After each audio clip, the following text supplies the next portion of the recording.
Hello, everyone. Thank you for joining us. This is the third and final webinar in our professional development series, Climate Change in Wisconsin Agriculture. Today's session is entitled Emerging Climate Change Policy and Educator Resources for Wisconsin Agriculture. I would like to introduce our three presenters for today. We have Margaret Krome. Margaret is Policy Program Director at the Michael Fields Agricultural Institute based in East Troy, Wisconsin. She'll be presenting an overview of emerging federal or national policies. We also have Sara Walling. Sara is Director of the Agricultural Resource Management Division at the Wisconsin Department of Ag, Trade, and Consumer Protection. She'll be providing a Wisconsin policy overview. We'll open it up to questions after we hear from Margaret and Sara, and then we'll be moving on after that to Gene Schriefer from UW Extension, Iowa County, who has information on climate change and ag resources for educators to help as we go on and develop more programming in this topic area. So without further ado then, we'll start with Margaret Krome on federal policy landscape. Margaret, if you can share your screen and take it away. Delighted to do that, especially if it'll kick in. Come on now. There we are. Hang on. There we are. So, hi, everybody. It's great to have people interested in federal policy and in particular, interested in this topic, which is certainly the topic of our age. And so I will just briefly introduce you. If you don't already know Michael Fields Agricultural Institute, are you all seeing on my screen your faces? Yeah, okay, I'm gonna bring that down so that you don't get triple of us all. All right. Oh, I'm figuring other people are gonna do the admitting. Am I able to have somebody else admit, or do I need to now admit? Okay. Oh, we will do that, Margaret. Okay, good. So I think it's usually helpful to start with just a very broad explanation of where you are apt to find federal policy. What are the kinds of processes in which one is likely to engage? The first kind of category is authorization.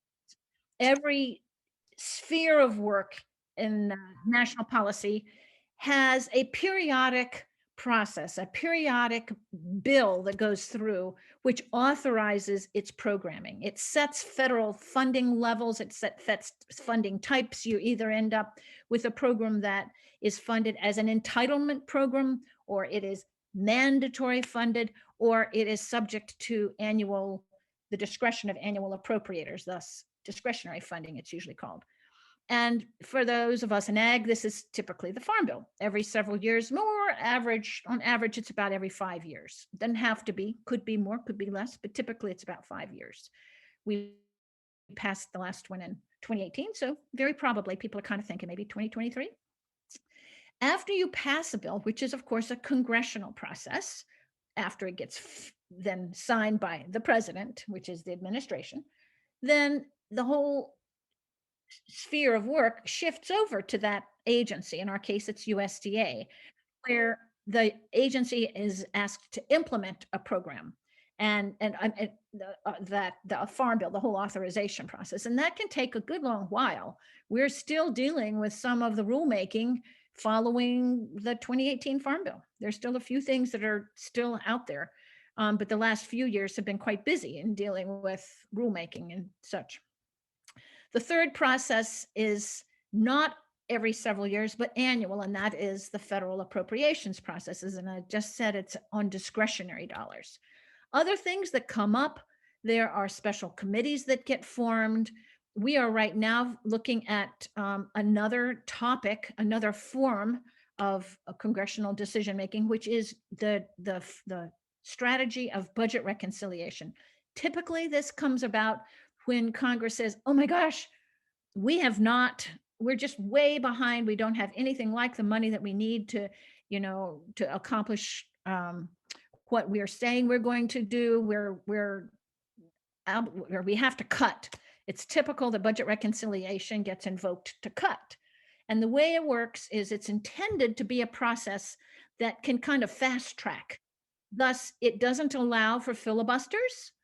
It is not, there's some significant parliamentary constraints upon amendments, what kinds of amendments, and you only need a simple majority, because you don't have to have the 60 vote majority in the Senate to overcome a filibuster. So a slim majority, and guess what we have right now? We have a slim majority. So are you wondering why we're seeing so many budget reconciliation bills? It's because that's the way you can get things through under these circumstances.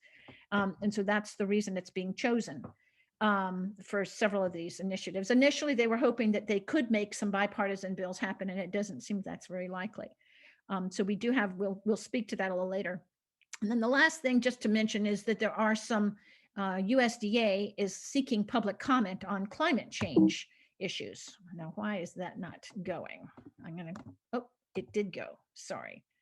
So I'll start with the authorization process, and we'll move on from there. So in 2018, I'll just say that there was some focus on soil health, and that was one of the principal ways in which climate and agriculture did get spoken to in that farm bill. A few of the initiatives that went through, one was changes to existing programs, so making soil health a priority in conservation stewardship program, such as increasing dollars for cover crops, crop rotations, managed grazing. Also, there was new money for soil health demonstration trial in the EQIP, Environmental Quality Incentives Program, CIG, Conservation Innovation Grant Program. And also there was an effort to say, when you're done with a conservation reserve program contract, the Farm Bill would allow for enrollment in other programs and or to certify as organic within 3 years. These were some new authorizations. There were also a few new programs. One is called SHIP, Soil Health and Income Protection Program, within the Conservation Reserve Program. Also CSP's new Grassland Conservation Initiative. In general, there also were some new access offerings for sort of set-asides for soil health support for beginning socially disadvantaged and veteran producers. So shifting to annual appropriations, just to point out that this year we are right now in the middle of campaigns working to influence fiscal year 22. We are currently in fiscal year 21. Officially, it begins October the 1st. And of course, you remember that officially, that means that the end of the fiscal year, September the 30th. And so that means you want to have everything, all of the appropriations bills completed by then. And of course, probably you've got a strong suspicion that they don't tend to pass in time. When they don't, they kick them off into what's called a continuing resolution. So it may not be done by October, but we are nonetheless right in the throes of it. And here are some of the things that we are working on that are very directly climate change related. We're working very hard to get funding restored for the Grazing Lands Conservation Initiative. This is a technical assistance program. It offers grazing technical assistance for helping to plan for grazing and to implement those plans. It also funds outreach, conferences, groups like Grassworks, others, farmer networks, pasture walks, that kind of thing. It was last funded in 2008, at which point there was a major budget cutting, slashing exercise in Congress. And this was one of the casualties. We in Wisconsin got it for a few extra years, thanks to earmarks that Senator Herb Kohl, who was then an ag appropriator, a very high ranking one, made happen.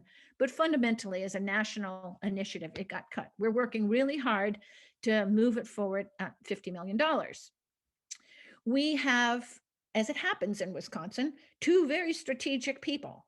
And one of them is Congressman Mark Pocan from our district here, and also Senator Tammy Baldwin, who's, of course, for the whole state. And she not only is on the Appropriations Ag Subcommittee, but chairs it.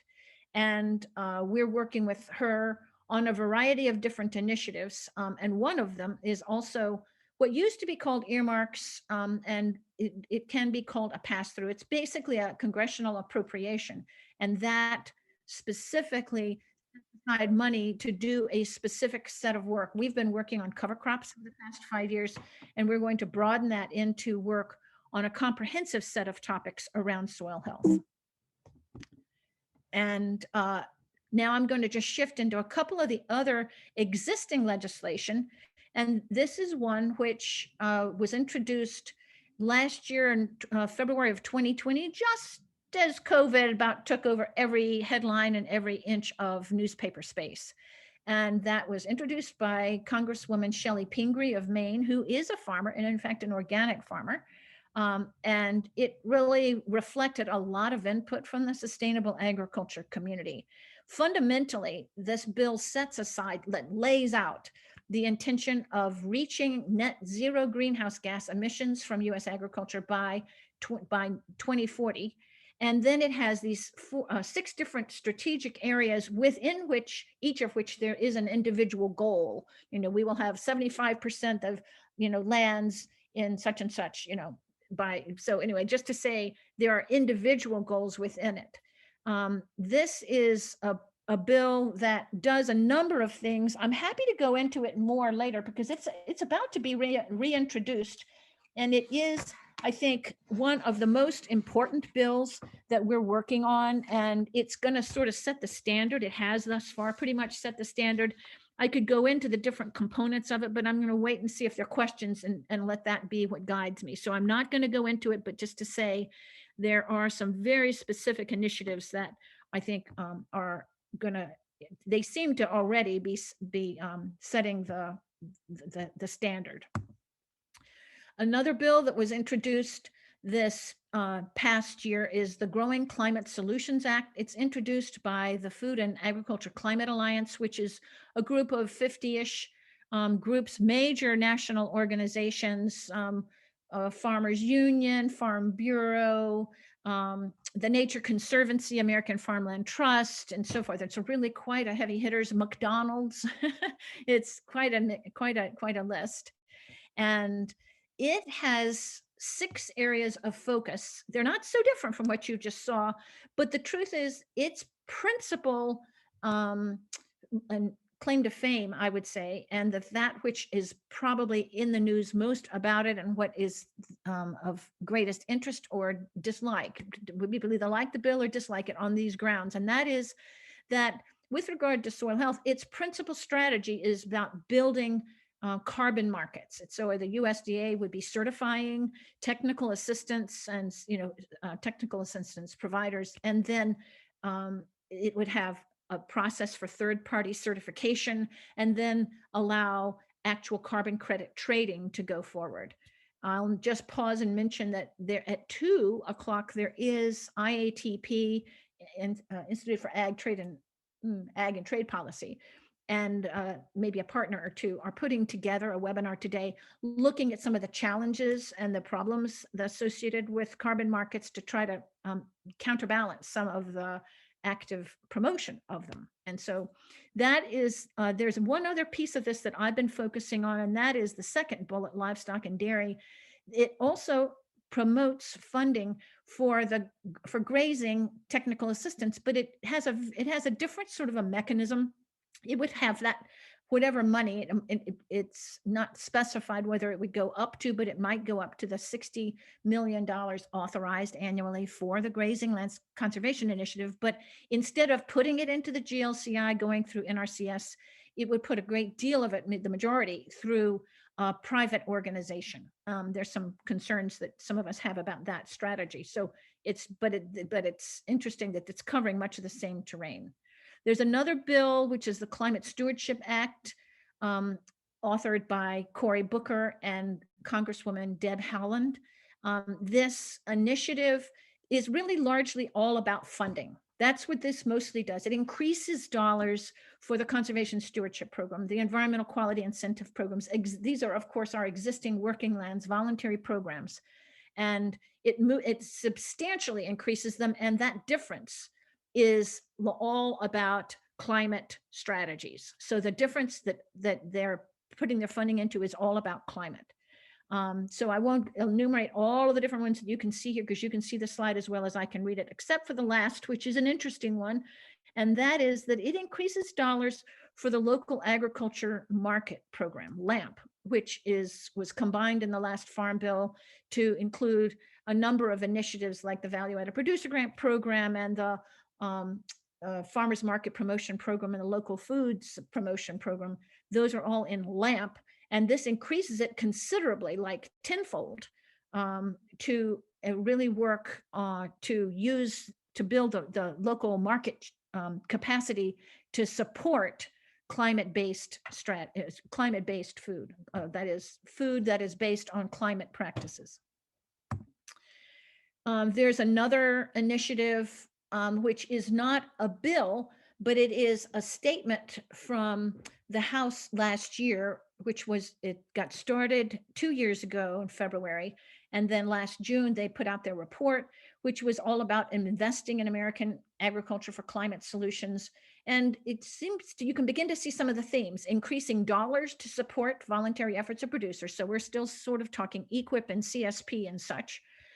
Set climate stewardship goals and really build in specific support for new, beginning, and socially disadvantaged farmers and ranchers, and then build in and incentivize ways to have farmers use and incorporate energy and energy conservation on their farms.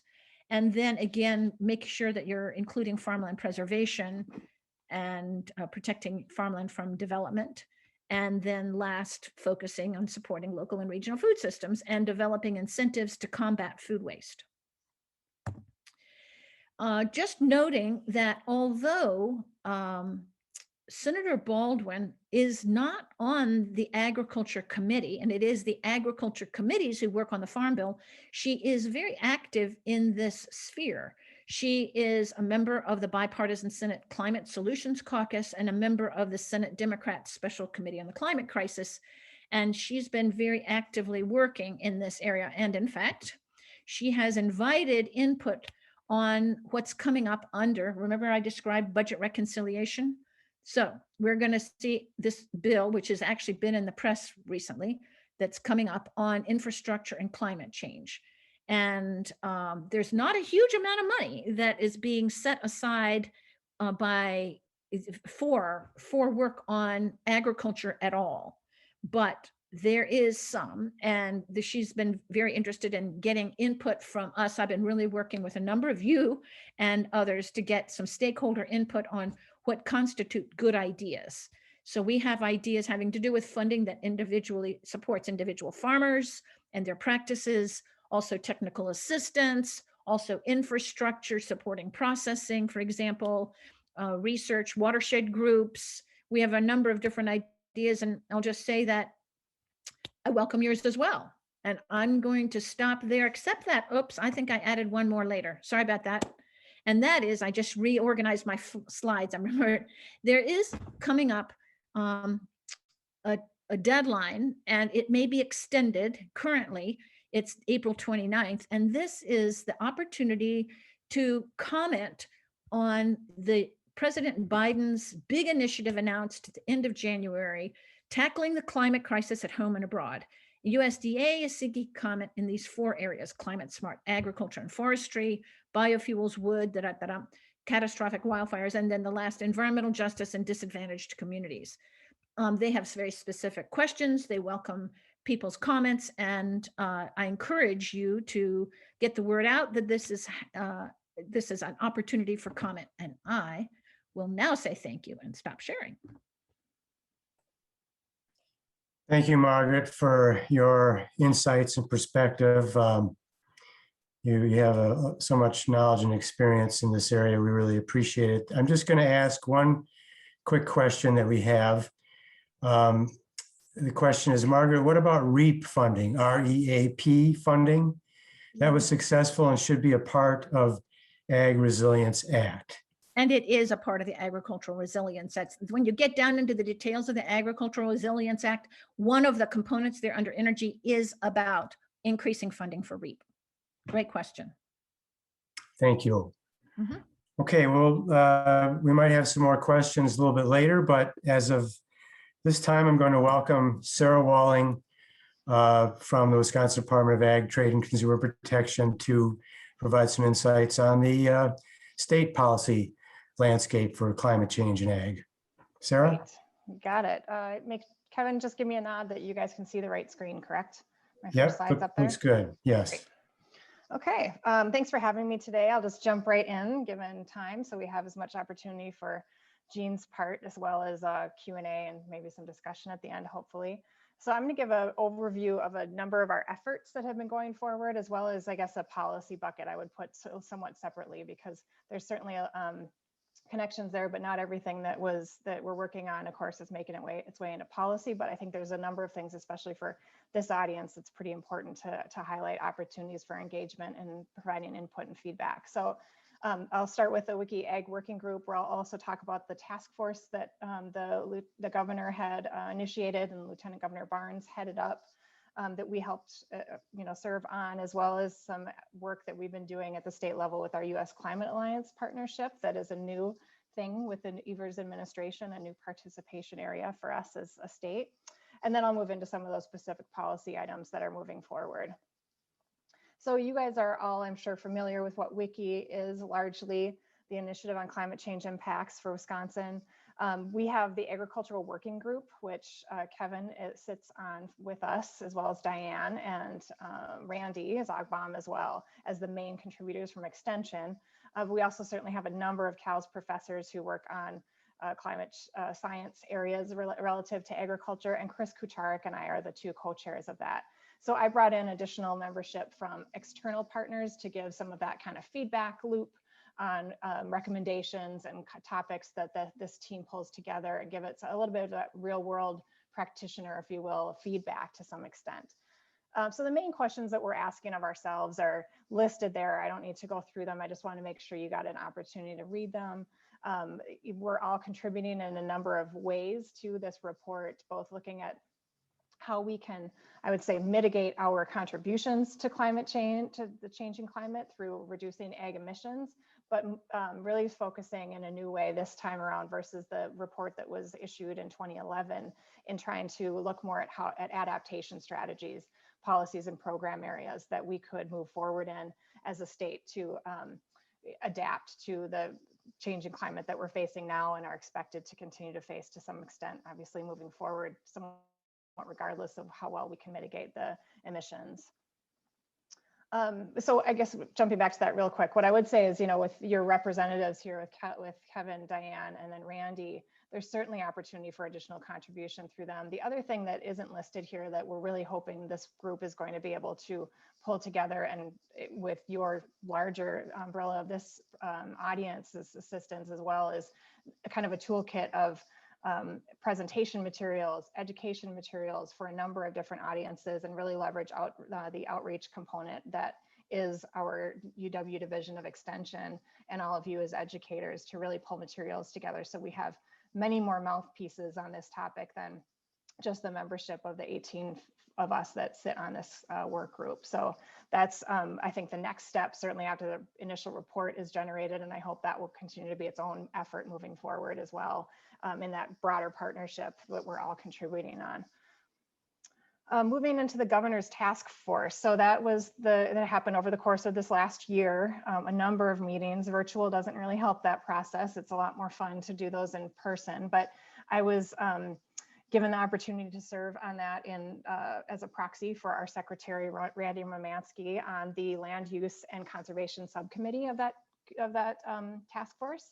And I'm just going to cut to the chase on it just for time's sake, but these are the main issue areas that the Land Use and Conservation Subcommittee brought forward as part of the report that was generated, and policy recommendations surrounding agriculture and land use.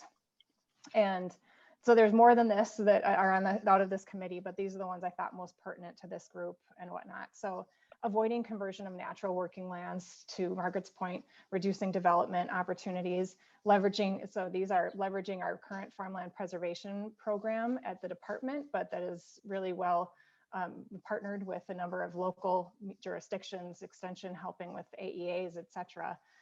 But so looking at reinstating a conversion fee. So if you take land out of agricultural zoning areas, there would be a fee associated with that.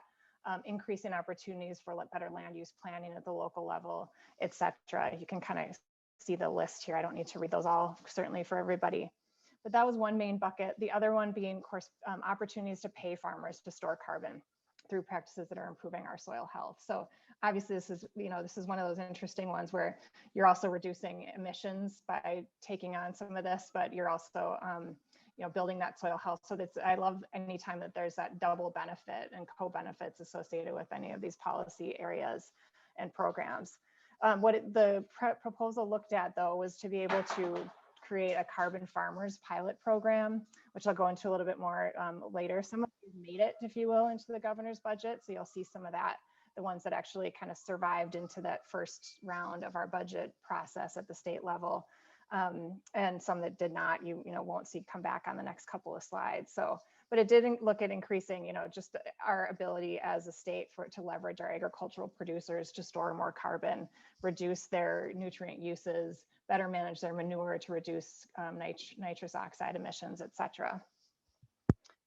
Another bucket was advancing farmer education, obviously very pertinent to this team as well, to increase our technical capacity across multiple levels at the state, so that at the county LCDs, through our agronomists and those folks that are, are sometimes the first contact and initial, partner with our farmers on decision making at the crop management level, that there be increased technical capacity at those levels. So building a team, and this would include all of you and Extension at CALS, a climate science education team that would develop some of those curricula, et cetera, and materials to really get to, I think, what probably Jean's going to talk about a little bit later, is how we engage more with our landowners.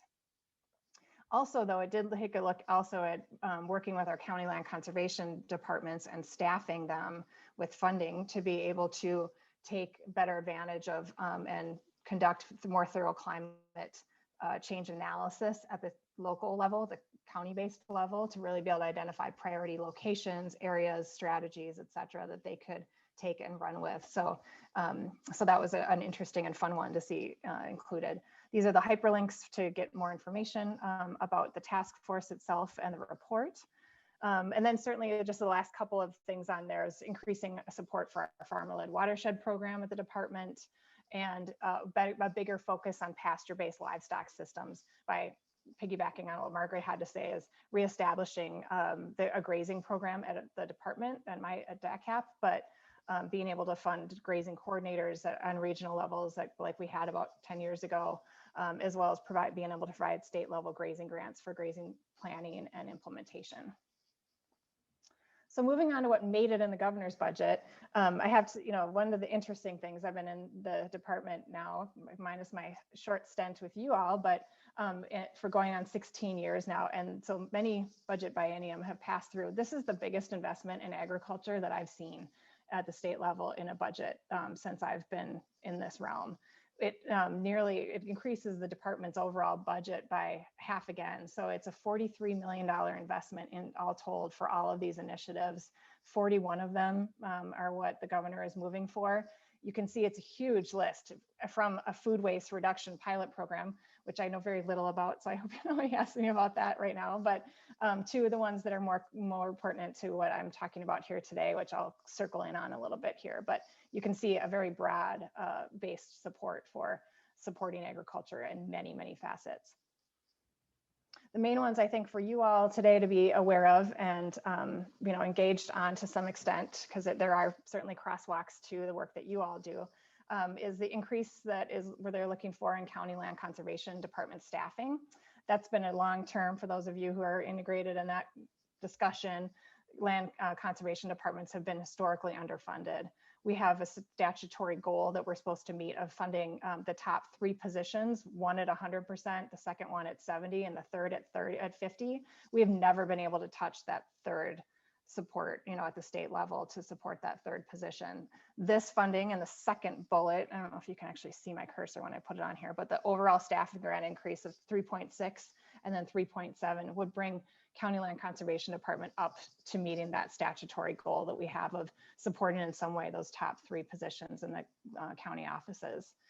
And then also he did recognize and bring in $1.8 million in each of the years for kind of a competitive grant program that the counties would apply to the department for, to get those dollars to be able to conduct more thorough assessment of what climate change impacts look like in their county, and then make some strategies and to develop strategies to try to implement needs and programs, et cetera. So those are two huge ones. Obviously big price tags on there as well. The next one is really interesting and complicated, actually, in its own interesting ways. So the Regenerative Ag and Carbon Sequestration Grant Program gives the department $370,000 in each year for a pilot program to do a number of things. It would study the feasibility of a carbon market covering the state. It would also provide grants to producers or producer-led groups who want to participate in a kind of pilot program. So the notion here is that we would be able to increase the ability for ag landowners to be able to put in carbon storage and climate change impact adaptation practices on their land, et cetera. So it's a lot of cost sharing. It would also, though, enable us to be able to move toward incorporating carbon storage, carbon crediting stuff kind of like into SNAP Plus potentially, although that's a big ask for Laura and her team, but being able to develop some kind of a crosswalk between those two. So you could take your crop management information that's already in your nutrient management plan through SNAP or otherwise, and cross that over into something to be able to calculate carbon credits. And the notion here is that we'd be able to, take a look at the different carbon markets that are out there and sort of apply what agricultural producers are able to, the carbon credits that me as a landowner might be able to generate based on the practices that I'm implementing on my farm, identify how many credits that's worth, apply the going rate, if you will, which is around 12 to 15 bucks a credit right now, through a bunch of the different voluntary markets, to be able to identify how much of an income increase a given farm may be able to take advantage of if they were to sign into one of those carbon markets. It'd also be able to help us kind of work on those tools that you use, like Comet, et cetera, take a peek at the carbon calculators that are out there and see which ones we feel apply best to the types of agriculture we have in the state. Because unlike a number of the states that are seeing an increase in their farmers participating in those voluntary programs, we have a really diverse agricultural system industry here. But even on a given farm, it's a much different rotation and a lot more diversity to it often than what we're seeing in a lot of the other states, where there's your traditional corn on corn or corn soybean rotations only. Moving on to the soil health initiatives, the governor's budget also includes funding for 1 FTE, as well as some programmatic funding for the State Lab of Hygiene to conduct some soil testing and related programming there. So that's a switch from moving away from the soil and forage analysis laboratory and moving that into the State Lab of Hygiene, but also really reinforcing a soil health component there, which is great to see. Certainly it would look to, as many bills have come through to look at, which I would expect this one for producer-led will go, or some increase will come regardless of the governor's budget or whatever the legislature comes up with, because that program, many thanks to a number of you on this call today, really help support those teams and those efforts in these watersheds, and the success of those is being seen by everybody across both sides of the aisle. So I expect that this increase from, we currently have $750,000 available each year. The governor's budget would move it up to an even $1 million. Our requests each year are slightly above that $1 million for the last couple of rounds of funding. So it would cover the majority of the requests that we get to date, but we continue to see growth in this program. So I think we'll kind of always still not probably have quite enough to give out. And then lastly, the governor's budget, he recognized the need for that grazing education and training, and would provide grants for grazing concepts, but other regenerative ag practices to some extent as well, to the tune of $320,000 per year. Other related things, I'll just quick run through these ones, is a biodigester planning grant program for $250,000. That would be to provide, it's like a feasibility and sort of assessment to look at locations across the state where more of a community-based digester situation would make sense. So much like the ones that we have just outside of Madison and Dane County, there's one that's I think still in the works for Brown County area that has had its challenges certainly over the last couple of years in getting off the ground, but I'm pretty sure that's still a go. But it would look at and provide grants to local municipalities, but others potentially too, like project developers and whatnot, to look at where locations might be feasible. And I like this one in part because it would allow for those smaller farms that don't have the economy of scale to put a digester in at their own facility, but would pool the manure from multiple farms into a digester to make that more functional for everybody and helpful certainly for the manure management concept. And then the nitrogen optimization pilot program grants. This one it's very similar to the one that the Water Quality Task Force put forward through that process last year, but never made it through the Senate. It would provide $500,000 over the biennium as a pilot to be able to establish research on individual actual working farms to assess the efficacy of conservation practices to reduce nitrate leaching to groundwater. I like it because it would certainly help feed information that I think is needed on specific practices across multiple cropping systems and soil types and geographies of the state to be able to inform a nitrogen leaching index that would be really quite necessary for farmers to comply with any future regulation, from the nitrate targeted performance standard that DNR is working on right now to any other similar regulation or legislation that might come at a later date. Lastly, on the kind of big things, is there's a water stewardship certification program. This is to help offset the costs that farmers would incur to obtain this certification. So that's from the Water Council, it's Alliance for Water Stewardship, and there's a certification process that assesses all kinds of things water related, frankly, on the farm, but then gives this certification once that assessment has been done and action steps are generated to continue to kind of have a continuous improvement strategy on the farms. So this would be reimbursement dollars for actual producers to work toward obtaining that certification. Again, this is another one that was a carryover from the Water Quality Task Force bills that went through the Assembly. So more information is definitely out there on what this is outside of just the governor's budget paper information that's provided on the DOA website. Lastly, there's just a few kind of bucket ones. I just want to make sure I included a lot more funding on our engineered practices is being asked for so that we can do more bondable practices on farms. Also the Farmland Preservation Planning Grant funds that right now we pay counties to do their farmland preservation plans. There's usually some money left over, and this allows us to repurpose those funds and give them out to counties to actually implement those plans. So it's still using it for the same purpose, but actually ideally getting more on the ground action associated with that. And then lastly, I just thought this one was really interesting and certainly commingles with this topic today, was the requirement that's not budgetary per se, but that the PSC reevaluate the social costs of carbon every 2 years, and then consider that when making decisions about whether or not to issue construction certificates for projects. So I thought that was an interesting nod to the need to look at that social cost associated with our carbon emissions and climate change. And then just briefly, I wanted to mention, because I think there's opportunity and a ton of great resources for all of you as well, to look at the U.S. Climate Alliance. That's something that has been in the been in existence for quite a while, but we as a state did not join this effort until Governor Evers took over. So now that we have the advantage of being able to work with surrounding states and their team at the U.S. Climate Alliance to generate resources that we can use relative to carbon sequestration tools, a lot of great webinars about carbon markets, about what other states are doing.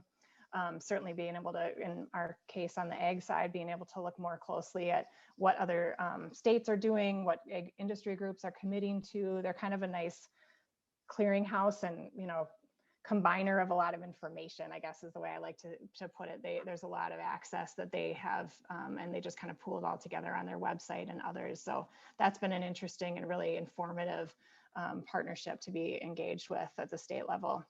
ourselves and DNR are the main contributors there, but there's a lot of things you can get publicly on their website and through those resources. I think I'll stop there, and hopefully there's still enough time for Jean's and some questions. I do, just for me, I have extra time at the end. I don't have anything booked right after this, so if questions and discussion want to continue on, and people want to, I'm available for that. Great, thank you very much, Sarah. And as I mentioned with Margaret, your insights and perspective and your leadership on all of these proposals is really valuable to us and to know about. And while this the state policy landscape right now has some pretty ambitious proposals to deal with, so you could have your hands full at DATCP, and hopefully we here in Extension can be a part of getting some things done. So at this time, I think I'm going to just look at some of the questions here. Kathy Techman asked if there was a link to the comment opportunity Margaret mentioned, and I think Jane put that link in there, and then Margaret did as well. So I believe that answers your question, Kathy. Jean was wondering, is there any discussion of previously stored carbon already sequestered versus new carbon? And is the state considering something similar to CARB and the low carbon fuel standard? I think those are mostly for Sarah, those questions. So on the first one, Jean, to some extent, some of the current markets that are available, the voluntary ones, do have a look back, at least a couple of years, to give some financial, benefit back to the farmers that have been doing this for a while. But it does, it just by the inherent nature of it, it certainly does reward bigger changes that have happened, or you continue to make along that trajectory more so. We haven't just made any decisions at this point if we do with this pilot that we would look at what extent, but certainly we'd want to kind of align with the general themes of what's out there already, so that we're not giving our producers an realistic expectation of how much they could generate from the good work they've already been doing. So a little of both, I guess I would say. And then I can't speak to very well, unfortunately, the CARB and our low carbon fuel standard. I know that there's certainly a number of things that were in the task force relative to transportation that did take a look at those concepts and make some recommendations there. I'd have to do a little bit deeper dive in the governor's proposal to see if there's anything or what pieces are there that address that. But I know it was certainly on the table. Margaret, do you have anything on the carbon credits issue as far as past performance? I have concerns about the carbon market and carbon credits issues, but I honestly think it's a bigger discussion than we could go into right here. I think that we have, I will say that quick take, we have lots of concerns about whether the science supports the carbon markets, whether there are a number of equity concerns. But actually, there have been some really interesting webinars here with some of the soil science department members and staff articulating in really considerable and persuasive detail the real problems with the science and how vulnerable we are to trying to create a structure on shifting sands and unreliable science. That's really problematic. There are a lot of equity issues that I think ought to go into a discussion, but again, it's a pretty big topic and I think it merits its own moment of inquiry. So I think I might just stop right there, but say there really are, easily 4 to 6 significant arguments, including, frankly, its past performance has really been very, very unpersuasive. We've had markets falling apart and farmers not getting paid, and that's continuing actually. So there's that. I would like to just mention Sherry Gruder asked about REAP funding, and I just broadly said yes. And as I was listening to Sarah, I went back and did just check, and it's the ARA, the Ag Resilience Act, would increase it in sort of stair steps from 50 million a year to 400 million a year till when it was first introduced, it would be by 2024. I would imagine that time is going to get pushed out, but that gives you some sense. It's a substantial increase in REAP. Thank you. Another question, is forestry being considered in the carbon sequestration programs? Many of our northern counties do not have a lot of farmland, but lots of timberland. Yes. either one of you. What I'll just jump in with is Pam Porter is certainly much more versed in what's being looked at on the forestry level on many fronts there. So I didn't try to step into DNR's kind of realm since we have so little, connection with that. But I know, that's her main role at DNR as a policy person, is to look at at climate. Certainly forestry is a big part of that for them. So I think that would be a great discussion for future, a future group or meeting of this group, et cetera, because there's a lot going on there that she's pursuing and that the governor's budget, I believe, does as well. That's likewise at the federal level. I think that's true for across the board. Thank you. We know Pam, most of us here. How likely are the governor's initiatives to get passed by the legislature? Sounds like the legislature has their own idea about what the budget should be. Any perspective on where some of this is going to go? Well, I stopped trying to read tea leaves on stuff like this a long time ago, but I would say that the ones that really they rang through the water quality task force have a better chance than the others, just because they had a lot of bipartisan support in 2019. So that's certainly an opportunity. So I would be surprised if some forms of some of those didn't make it through. The other ones, they're tough. It's a very aggressive budget.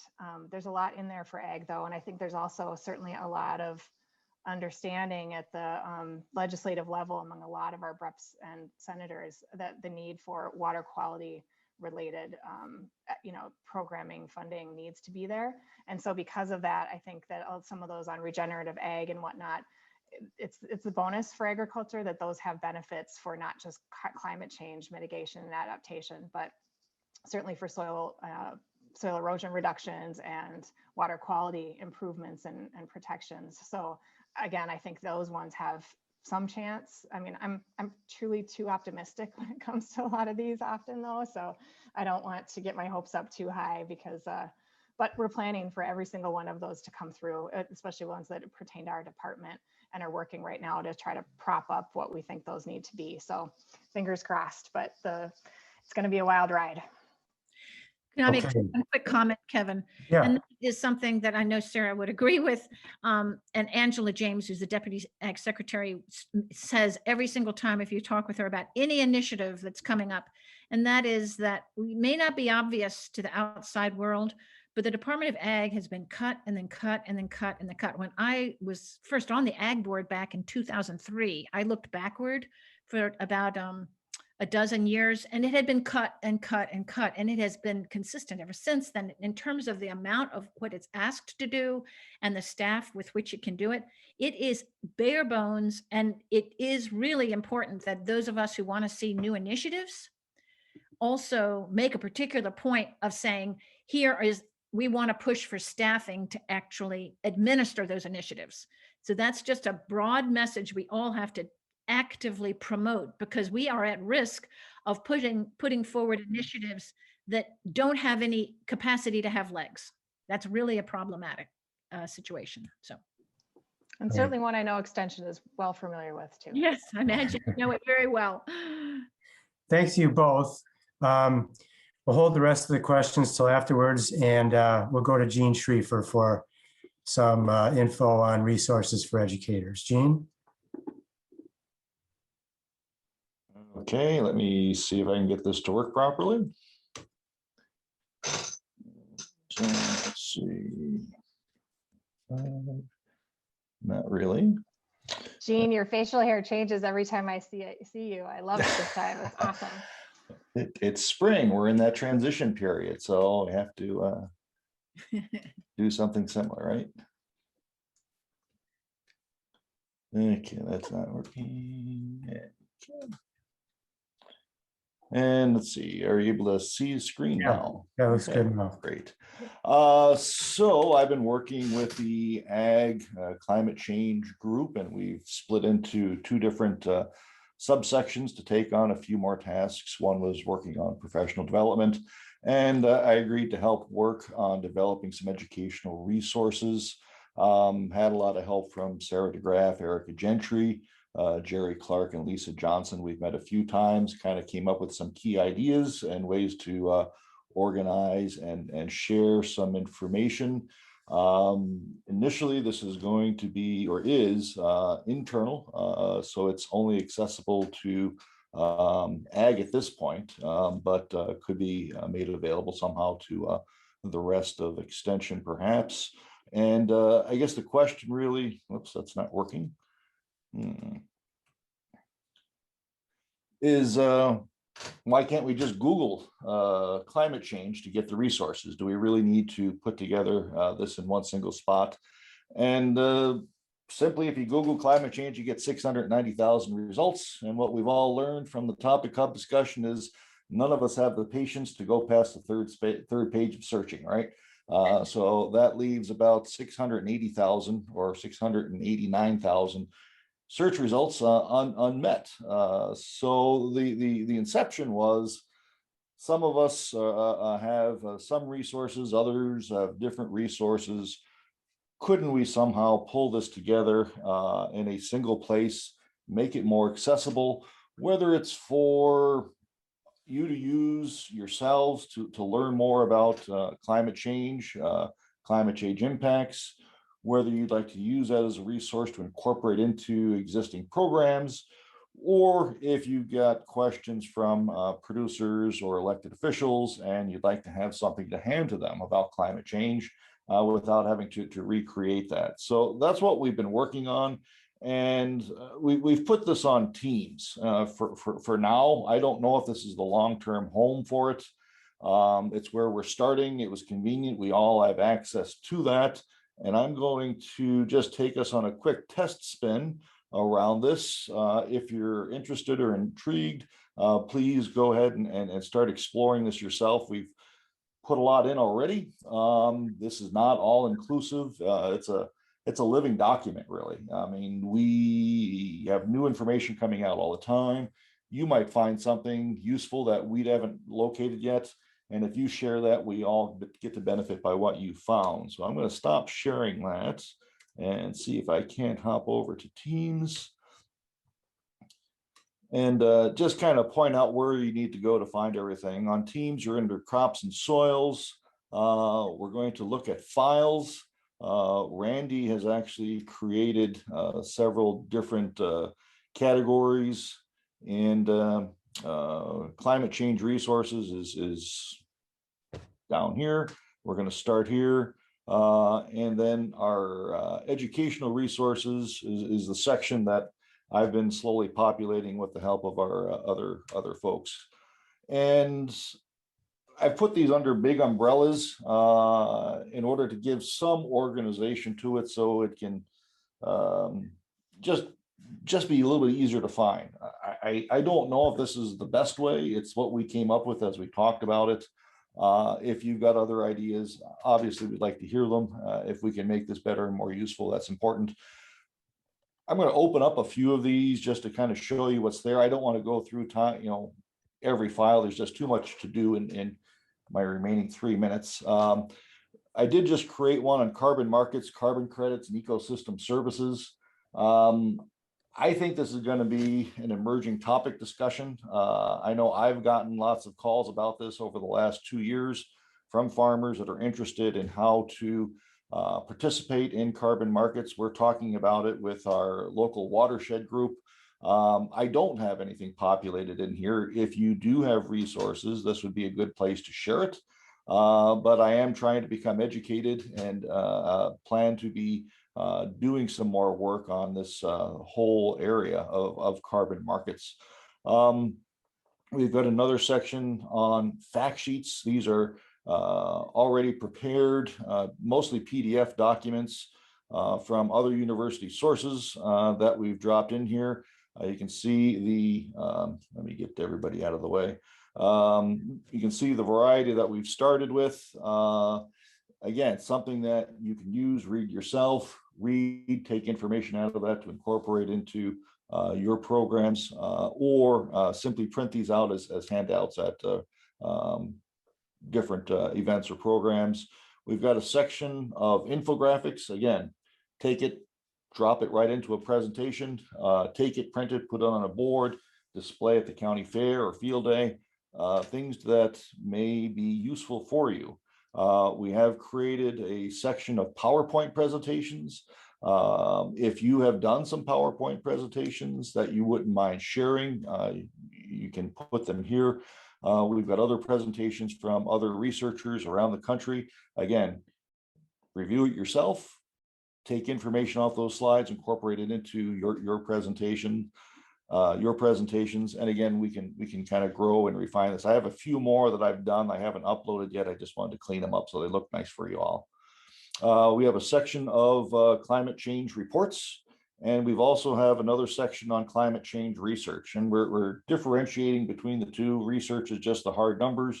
Reports are maybe some action plans on what we can do in regard to climate change, whether it's adaptation, mitigation, or different approaches that we need to take, or why people are thinking differently about different approaches. Margaret shared that, maybe there's some concerns with carbon markets. What's the reliability of the research? And that might be included in the report, but the research on carbon might be in that research section. I do want to open up this one, if I've got enough time, on tools. And simply because I want to look at the second document, which very uncreatively says, open this document to links for online tools and resources. One of the weaknesses of Teams is we can't put live hyperlinks into Teams. So my workaround was simply to create a Word document and put all those hypertexts within the Word document. And then I tried to add a small description of what was included with that particular tool. As you scroll through that, a lot of these tools are online. The Comet tool looks at whole farm carbon accounting. We've got things from Yale, from MIT, Wisconsin, a whole host of sometimes very useful or at least thought-provoking models that we can use either ourselves or when we're working with our clientele. I've also included some at the bottom, which were online resources, research resources that I wasn't able to download and store. I've also created a section here on carbon markets and ecosystem services that I think will expand as we go forward. And then we've got the miscellaneous category at the bottom. Practical Farmers of Iowa just to put together an hour-long video on the value of livestock on the land and how that might be a tool for creating some positive changes for climate change. So I'm going to close that. And then the last one is, again, in an evolving area. And that's this one on videos and webinars. So here we're putting those recordings that we may have access to. And we wanted to put a place where we could include producer stories. So we thought it would be helpful to have kind of the testimonials, the thoughts from actual farmers or people of what they're seeing on climate change and how it's already impacting them, their communities. And if we had these short video segments, 2, 3, 4 minutes, we could plop these in. And then also back that up with research that supports what they're talking about, trying to personalize it and then just kind of collect that and bring that home. So that's a quick spin around educational resources and where we are. We'd love to have more people populating this. You see my name quite frequently because I've been kind of collecting it all and putting it together, but we see Diane and I know Jane has been contributing to this also. And it's just a way for us to gather information and share it with one another. So that's where we are for now. And I guess let me stop this for a second. And I see I'm over time, but that's a quick spin of educational resources. Gene, thank you very much. So as people have ideas for contributing, is there any gatekeeping or anything like that, or can they just put it in there? For now, you can just put it in there. I know occasionally I've come across some things that I was questionable about, and then usually I'm relying on Diane or Kevin or somebody. I'm just saying, what do you think about this resource? Should we include this or not? And just getting a little feedback. And some of it gets a little maybe beyond the scope of what is good research, and that's not what we want to have. So if in doubt, ask, right?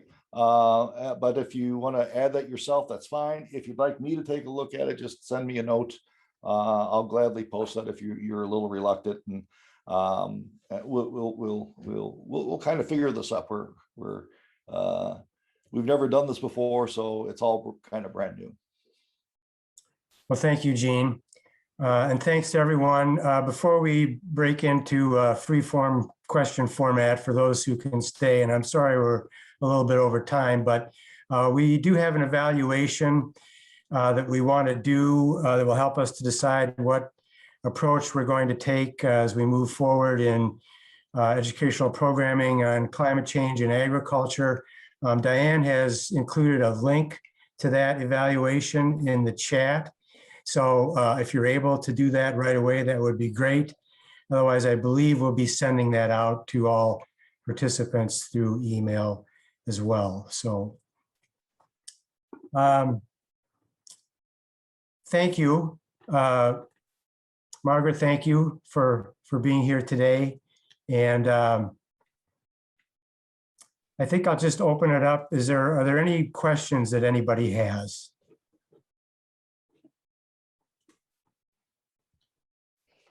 Kevin, I'll just jump in and make a little announcement. I typed it into the chat, but as you know, there's also an extension-wide climate leadership team that is planning professional development at the end of May, beginning of June. And that will be aimed at all the institutes, not just focus on agriculture, but I think there will be parts of it that hone in on agriculture and will be a good opportunity.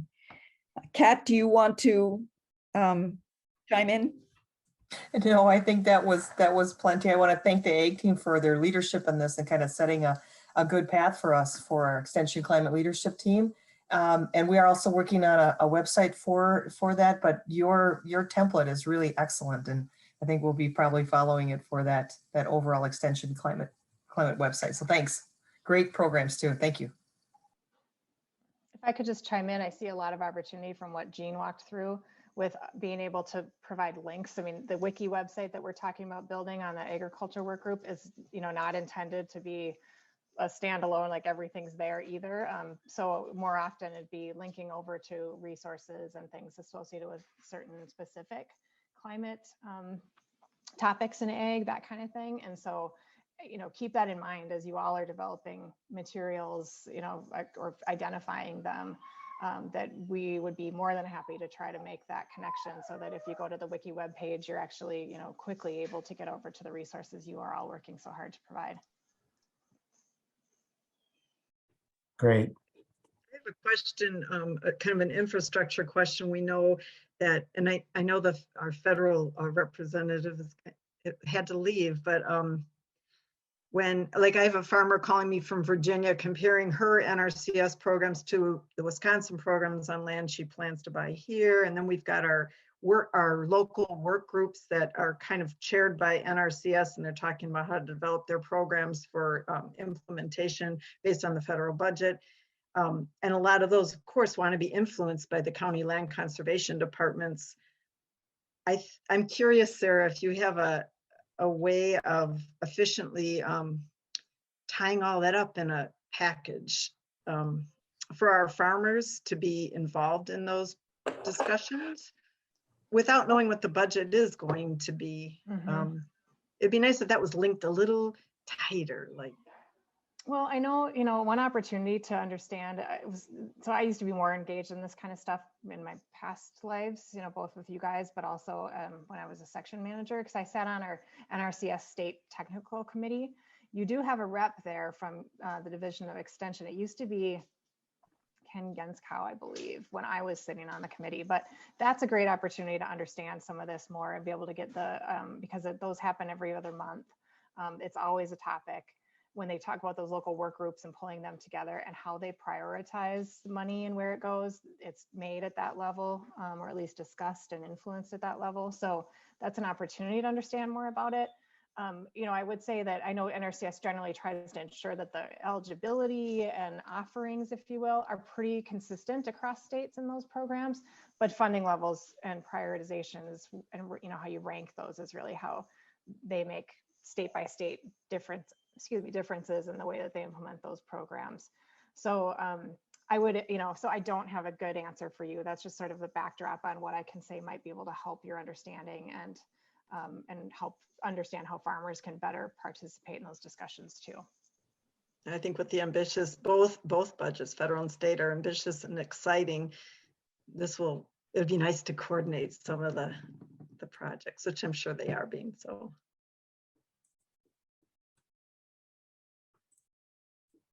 Anything else?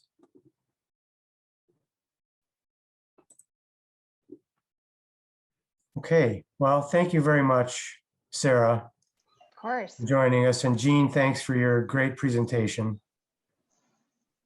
And I guess we'll just stay in touch, please. Absolutely. You know how to find me. Take Okay. care, everybody. Glad you can make it.